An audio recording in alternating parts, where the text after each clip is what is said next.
Sir, आज आपने निर्दलीय नीमकाथाना विधानसभा क्षेत्र से चुनाव लड़ने का विचार किया है और आज आपने नामांकन पत्र है वो भरा है।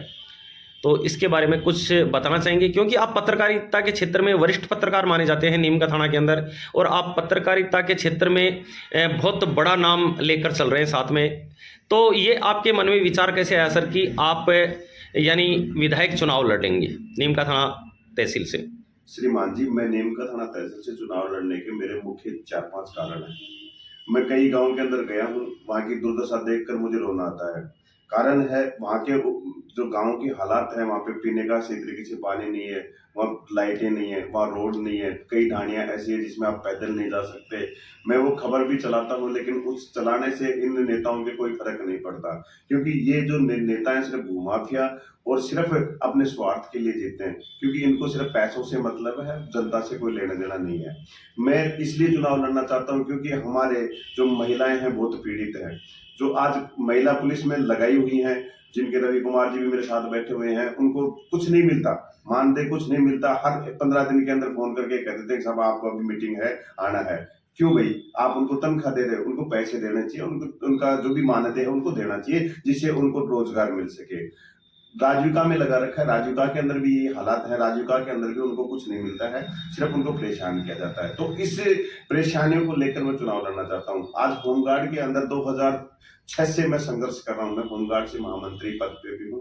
2006 से मैं संघर्ष कर रहा हूँ। 2006 से आज 2023 हो गई, उनकी आज तक सुनवाई नहीं हुई, क्योंकि नहीं तो उनको नियमित किया, नहीं परमानेंट किया गया। अब मैं आता हूँ विधानसभा क्षेत्र के, क्योंकि जिस चुनाव लड़ रहा हूँ मेरा उद्देश्य क्या है। आज हॉस्पिटल में जाकर देखिए, आपको हॉस्पिटल की सुविधाएं सही तरीके से नहीं मिलेगी। नीमकाथाना क्षेत्र का आज जो माहौल है वो बिल्कुल खराब है, क्योंकि यहाँ सिर्फ भूमाफियाओं का राज है, या गुंडागर्दी का राज है, या सिर्फ भ्रष्टाचार का राज है। भ्रष्टाचार तो इतना फैला हुआ है कि सर उसको आप देख भी नहीं सकते कहाँ भ्रष्टाचार है। अभी कुछ दिन पहले कई भ्रष्टाचारियों को पकड़ा भी है, कई भ्रष्टाचारियों को गिरफ्तार भी किया है, लेकिन फिर भी ये लोग अपने स्वार्थ के लिए भ्रष्टाचार करवाते हैं। भूमाफियों की इस माइनिंग जोन में अपन बात करते हैं, तो आज आप पाटन से डोकन से आप आगे चलकर देखिए सर, आप पैदल अगर जाएंगे तो आपका चेहरा यूं लग जाएगा जैसे 10-2 किलो आप पाउडर लगा के आए हैं। इतनी मिट्टी उड़ती है, उस धूल भरी आंधी में लोग कैसे जिएंगे?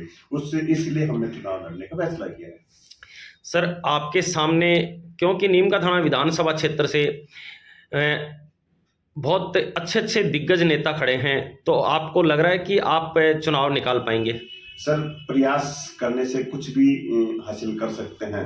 सिकंदर जो है 16 बार युद्ध किया था, 17वीं बार चुनाव लड़ा था। वो कैसे 17वीं बार उसने जीता था? कैसे जीता था कि एक चींटी को देखकर, चींटी बार बार पहाड़ पे चढ़ रही थी, वो गिर रही थी, चढ़ रही थी, गिर रही थी। वही मैंने भी सोचा है कि इन दिग्गजों के, इन जो भूमाफियाओं के, ये जो भ्रष्टाचारियों के, ये जो खनन माफिया, इनके खिलाफ अगर लड़ना है तो दम तो दिखाना ही होगा। सर, मैं गरीब परिवार से हूँ, मेरे पास पैसे नहीं है लगाने के लिए, नहीं मेरे पास पैसे बांटने के लिए हैं, लेकिन मेरा सिर्फ उद्देश्य है कि मैं गरीब हूँ, रोड पे चलने वाला इंसान हूँ, रोड पे चलकर मैं लोगों की दुख तकलीफ दूर करना चाहता हूँ। सर, जैसे अभी बहुत सी रजिस्टर्ड पार्टियां हैं, तो कभी आपने ऐसा विचार किया है कि मुझे किसी पार्टी से टिकट मिले? नहीं सर, मेरा ऐसा कोई विचार नहीं, क्योंकि पार्टियां देख आप देखें तो ये जातिवाद पे चुनाव लड़ती हैं। पार्टियों की बात करें तो ये एक दूसरे की कटाक्ष करते हैं। कुछ दिन पहले आपने देखा होगा, किसी ने श्री सुरेश जी मोदी का वो डाल दिया, किसी ने प्रेम सिंह जी बाजौर का डाल दिया, तो ये एक दूसरे को नीचा दिखाने का काम करते हैं। मैं ऐसी पार्टियों से चुनाव नहीं लड़ना चाहता जी।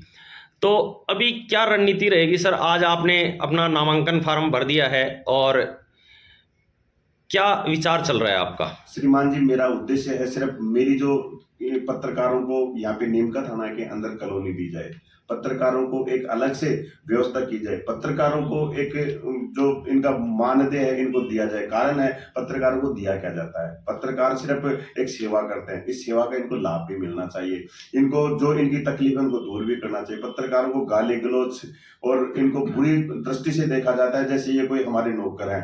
पत्रकार एक नौकर नहीं होते सर, पत्रकार एक सेवक होते हैं जो सेवा करते हैं जनता की। सर, पत्रकार चौथा स्तंभ है, और जैसे चारपाई के 4 पैर होते हैं, उसी तरीके से एक चौथा स्तंभ है। ये एक बहुत मजबूत स्तंभ है, तो कहीं ना कहीं जो पत्रकार बंधु हैं उनमें भी एकता नजर नहीं आती है। श्रीमान जी, वो तो सब ऐसा कोई घर नहीं है जिसमें एकता हो। वही पत्रकारों के अंदर है। लेकिन फिर भी मेरा उद्देश्य है कि मैं पत्रकारों के लिए लड़ूंगा। मैं जीतूं हारूं वो एक अलग बात है, वो जनता के ऊपर निर्भर करता है, लेकिन मैं इन पत्रकारों के लिए बहुत आगे तक लड़ाई लड़ूंगा। सर, आप ये कह रहे हो कि सरकार द्वारा पत्रकारों को कोई सुविधा नहीं दी जा रही, लेकिन राजस्थान सरकार द्वारा जो अधिस्वीकृत पत्रकार है उनको सुविधाएं दी जा रही है, तो इसके बारे में आप क्या कहना चाहते हैं? श्रीमान जी, पत्रकार वो चाहे अधिकृत हो या पत्रकार कोई भी हो, वो जो पत्रकारिता कर रहे हैं वो सभी सम्मान्य होना चाहिए। क्यों? जब एक एमएलए चुनाव लड़ता है और एक एमएलए चुनाव लड़के जीत जाता है, तो उसको जब बार बार पेंसिल दी जाती है, तो क्या पत्रकार, कोई भी पत्रकार वो सेवा कर रहा है, कर तो सेवा ही रहा है ना जनता की, तो सेवा करने का फल क्यों नहीं मिलता उनको? सर, जो यूट्यूब पर पत्रकार हैं तो वो भी अपनी एक आवाज़ रखते हैं, दुनिया के सामने एक पारदर्शिता लाते हैं, कहाँ भ्रष्टाचार हो रहा है, कहाँ गलत काम हो रहे हैं। लेकिन एक यूट्यूब के जो पत्रकार हैं उनको भी एक घृणा की भावना से देखा जाता है। श्रीमान जी, उनकी ओछी मानसिकता है, क्योंकि वो अपना घर परिवार सब छोड़कर संघर्ष करते हैं। सबसे ज्यादा अगर आप ईमानदारी से देखा जाए तो यूट्यूबर जो हैं वो ही सही पारदर्शिता करते हैं। जो मेन पत्रकार है वो पारदर्शिता नहीं करते हैं, वो सिर्फ दिखावा करते हैं। वो जी, और कुछ बताना चाहेंगे सर आप? मैं ये चाहता हूँ आपका मेन मुख्य उद्देश्य क्या रहेगा? मेरा उद्देश्य महिलाओं को सम्मान मिले। मेरा उद्देश्य हर गांव में, ढाणी में रोड, लाइट, पानी की सुविधा हो। मेरे उद्देश्य सभी गांव के अंदर हॉस्पिटल हो।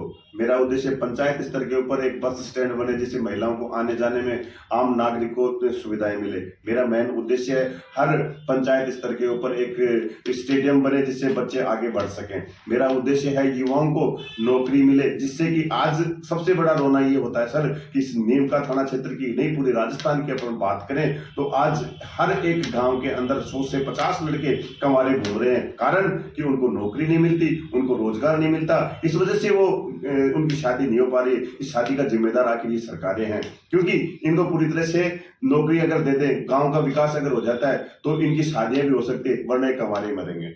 अगर आप इसमें विधायक जीत जाते हो तो आप किसी पार्टी में जाओगे क्या? श्रीमान जी, मेरा संघर्ष है, मैं किसी पार्टी में नहीं जाऊंगा। मैं पार्टियों के खिलाफ संघर्ष करूंगा कि मेरी जो ये मांगे पूरी करेगा। जो मैं मांगे आपके सामने रख रहा हूं, वो जो मांगे चाहे वो कांग्रेस करे चाहे बीजेपी करे, अगर मैं जीतता हूं तो इन मांगों को लेकर उस पार्टी में जाऊंगा। भाई मेरी ये मांगे हैं, आप इनको पूरा कर दीजिए, मैं उसी पार्टी में सम्मिलित हो जाऊंगा। आपने बोला था कि जो महिला सुरक्षा सखी है उसका सरकार द्वारा कोई पेमेंट नहीं दिया जा रहा, तो इसमें जो संगठन है उसके लिए आप कुछ पहले लेटर दिए थे क्या ऐसे कोई सरकार ने? श्रीमान जी, बार बार लेटर दिए गए हैं, बार बार अवगत करवाया गया है, बार बार उनको बताया गया है, और ये भी कहा गया है कि इन महिलाओं के साथ अत्याचार हो रहा है। आज आप देखिए, महिलाओं के साथ जितना अत्याचार हो रहा है उतना शायद ही किसी के साथ हो रहा होगा। ठीक है सर, बहुत बहुत धन्यवाद आपका। जो कि आज मैं अश्विनी भारद्वाज, नीमका थाना विधानसभा क्षेत्र से मैं आप सभी के सामने अपील करता हूं कि अगर आपको मेरी मांगे सही लगती हैं या आपको मेरा उद्देश्य सही लगता है तो आप मुझे सपोर्ट कीजिए। अगर नहीं लगता है तो मैं आपसे ये नहीं कहूंगा कि आप मुझे सपोर्ट कीजिए। मैं आपको अच्छा लगूं तो वोट दीजिए, आपका आशीर्वाद दीजिए, आपका प्यार दीजिए। बाकी आप सब मेरे लिए बहुत धन्यवाद के पात्र हैं जो आप मेरा सहयोग करें, और मैं पत्रकार बंधुओं को भी धन्यवाद देता हूं जो आप लोग मेरे सहयोग के साथ खड़े हैं। बहुत बहुत धन्यवाद सर आपका।